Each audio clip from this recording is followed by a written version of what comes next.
Let's go to the US now, where an Iranian man has been charged with plotting to murder John Bolton, the former national security advisor for Donald Trump during his presidency.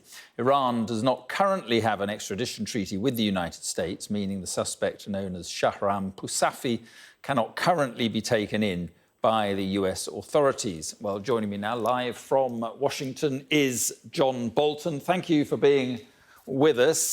First of all, I mean, what do you make of the charges against this man?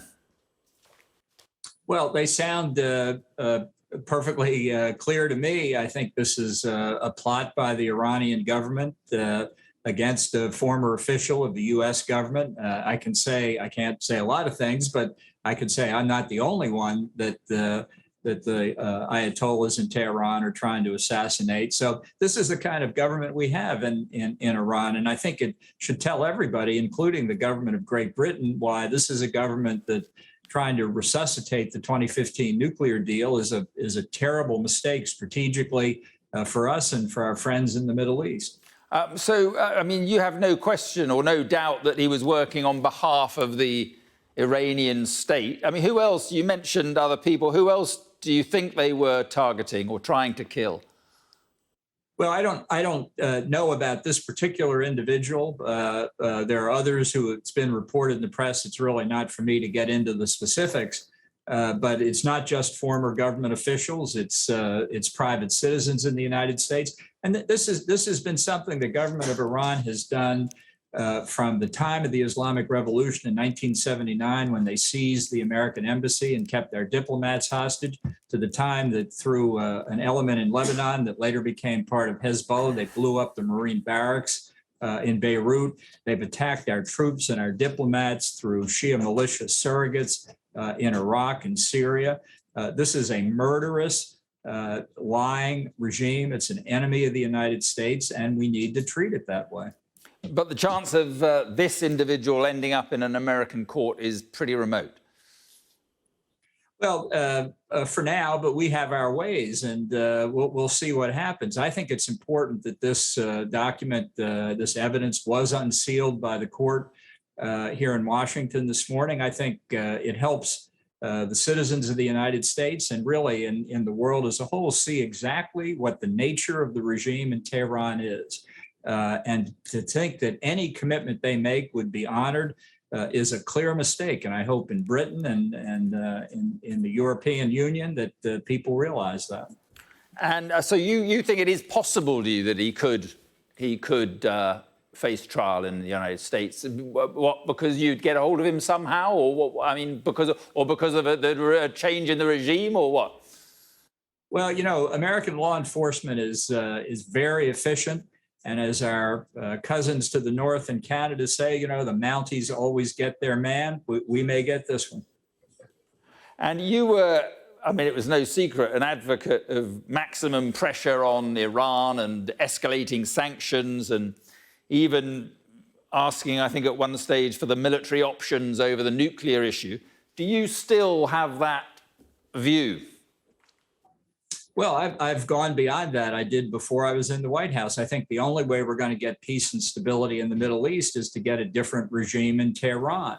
And I have long believed that their nuclear weapons activities and their support for terrorist groups like Hamas and Hezbollah and the Houthis in Yemen, and their direct acts of state terrorism, like going after American citizens on American soil, are all part of the same mix. This is the nature of the regime. This is the regime's ideology. This is the threat we all face. And as I say, I hope the information that's been made public today helps inform citizens so that they know more fully what the nature of the Iranian regime is and what the threat is. I mean, but seeing regime change in Iran could lead to all sorts of difficulties and problems, given that they are, you know, developing a nuclear weapon. Unlike the ones we have now. Unlike the ones we have now. But I mean, we saw what happened in Iraq. Yeah, well, if you can imagine a worse regime than the one we have in Tehran now, I'd like to know what it would be. Look, so the EU is trying to salvage the nuclear deal, the 2015 Iran nuclear deal. You clearly don't think that's the way forward. the 2015 deal was a mistake when it was made. The Iranians never should have been allowed any capability to enrich uranium. The deal has not gotten any better with age. The Biden administration has spent close to 18 months on its knees, all but begging Iran to let us back in the deal. It's a huge strategic mistake. I hope there's a new government coming in Britain. I hope Britain's view changes from that of France and Germany, which have been mistaken for many, many years. I think people need to wake up to the nature of this regime. They're getting perilously close to a nuclear weapons capability, which in their hands threatens their neighbors in the region and really the world as a whole. And the potential they would give that to terrorist groups without having to deliver it via a ballistic missile should worry all of us. How close do you think they are? Well, it depends in part on how close their cooperation with North Korea is, since they're both benefiting from the Pakistani nuclear entrepreneur A.Q. Khan, who sold them the initial uranium enrichment technology, who provided them with weapons designs, and because we cannot be sure that we have full intelligence as to what Iran is up to. I mean, if anybody has learned anything from prior experience, don't count on knowing what some foreign government is not doing, because we have been limited in our capabilities in Iran for many years. And the idea that the 2015 deal opened Iran's nuclear program up to real inspection is a total charade. And just on the issue of the charges against this individual, do you still think there's a threat against you? Have you changed your security, and are you very much aware of a threat against you still?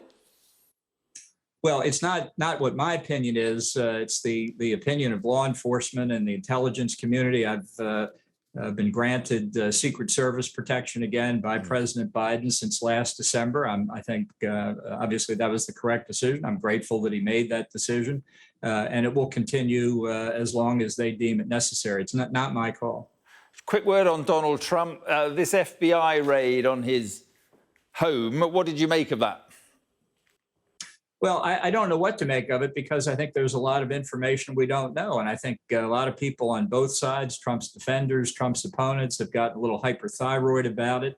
I do think it has obviously generated considerable attention. And I think the Attorney General, Merrick Garland, would be well advised to speak publicly to this question. One way we could eliminate some of the uncertainty would be for Donald Trump to make public the search warrant that he was given, so that people can see what the FBI was after. Yeah, that would be interesting. Is there a sense, though, do you think, that this could help Donald Trump politically, enable him once again to claim a witch hunt, that it's the establishment against Donald Trump?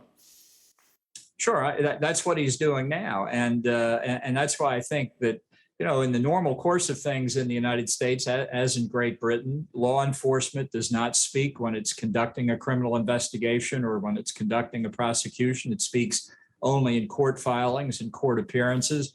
That gives others an advantage because of that silence. But there is a procedure in this case. I think it should be the Attorney General, when it's a matter of public interest like this, that he can reveal more than is commonly the case. And I think it's justified here. I think it's important for him to explain and to back up why the Justice Department took this step. And just to make one point clear, obviously the Justice Department didn't do it on its own. Under the Fifth Amendment to the Constitution, they had to go to a federal court. They had to show that there was cause for a search warrant. And a judge, a magistrate in this case, had to approve it, which is also what happened. So they followed the constitutional procedures, and if they feel that they were right, I think they need to get out and explain why. And just a couple more. Jason Miller came on this program last night. I'm sure you know him, saying he thinks Donald Trump will definitely stand. What do you think? I don't think ultimately Trump will run. I think he's afraid of losing. I think for Trump, the worst thing in the world is to be known as a loser, and he doesn't want to lose in 2024. I think he'll try and be a kingmaker in the Republican Party's nomination process, and he may well have success in that. But when it gets right down to it, he will talk about it incessantly for the next many months, but I don't think ultimately will be a candidate. And just finally, was Nancy Pelosi right to go to Taiwan?